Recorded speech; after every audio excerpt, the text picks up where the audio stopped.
Já te imaginaste preso num barco? Não. Não dessa maneira. Acredito que eu próprio não sabia o que é que faria nesta situação.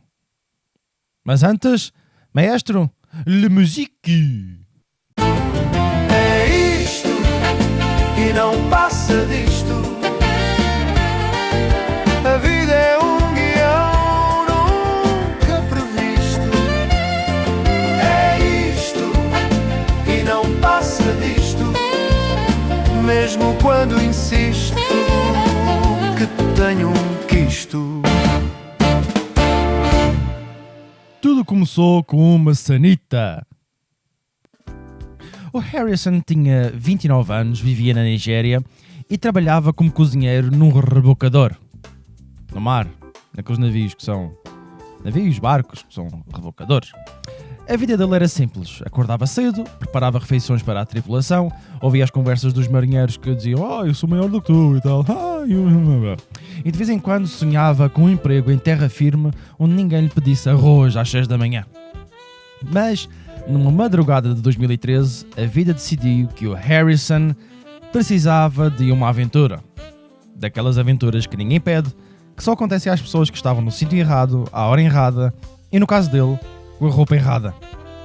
Ele acordou ainda meio zonzo e foi à casa de banho, só de boxers. Nada de épico até aqui, normalmente as histórias absurdas começam assim. Enquanto estava sentado a fazer a pensar na vida e provavelmente a tentar lembrar-se se tinha desligado o fogão, uma onda gigantesca atingiu o rebocador.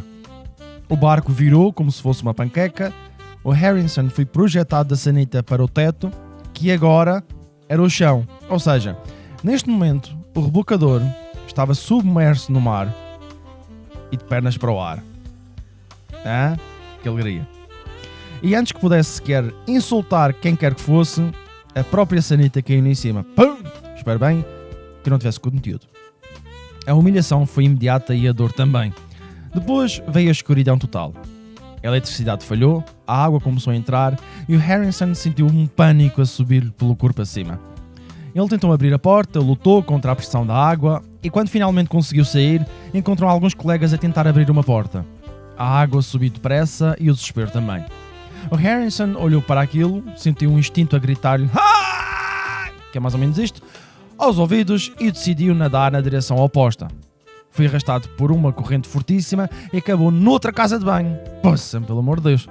A porta fechou-se atrás dele e ali, por milagre, a sanita não lhe caiu em cima, hein?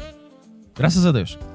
Mas lá havia, neste local, um pequeno bolso de ar, um espaço minúsculo, mas suficiente para ele conseguir respirar debaixo d'água. E foi ali que ele ficou, no escuro, no frio, no silêncio. O Harrison tentou sair, mas partiu a maçaneta da porta. Do outro lado, ouviu gritos, vozes e depois um silêncio. Ele pensou que os colegas se safaram, mas não. Ele era o único sobrevivente.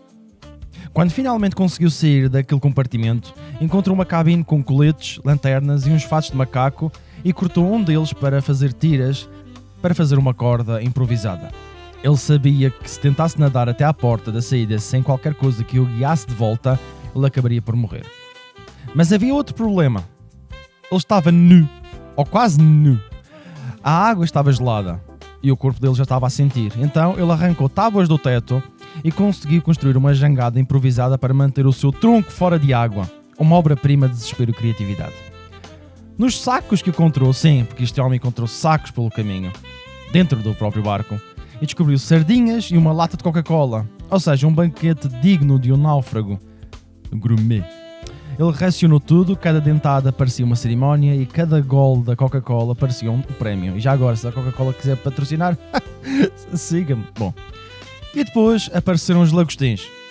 Pequenos, atrevidos e com uma confiança irritante. Começaram a mordiscá-lo como se ele fosse um buffet. O Harrison tentou afastá-los, mas eles voltavam sempre. Ele já não sabia se ele estava a enlouquecer ou se aquilo era real. Até pode ser se ele tivesse lume. Coitado daqueles lagostins. 3 dias passaram. 3 dias, meus caros, no escuro, no frio, a ser mordido por crustáceos e a respirar um ar que já sabia a morte.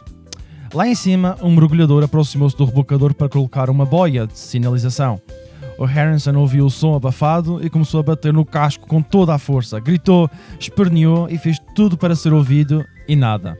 O mergulhador foi embora sem imaginar que a poucos metros havia um homem a lutar pela vida.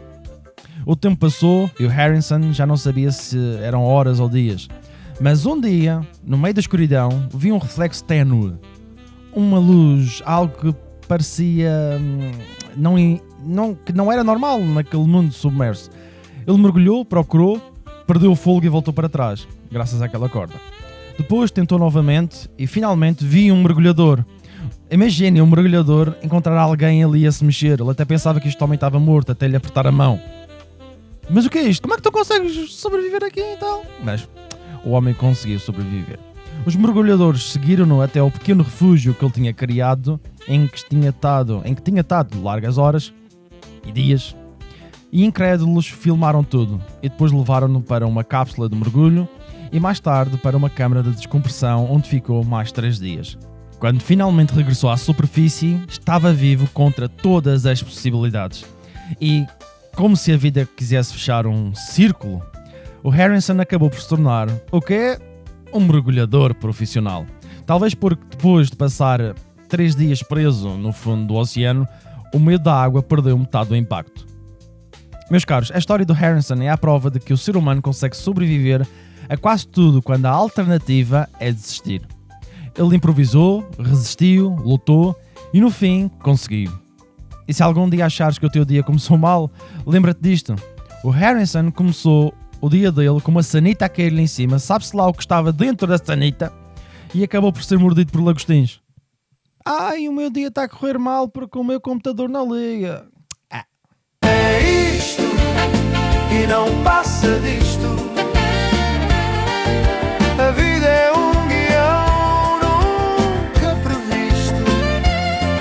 É isto e não passa disto.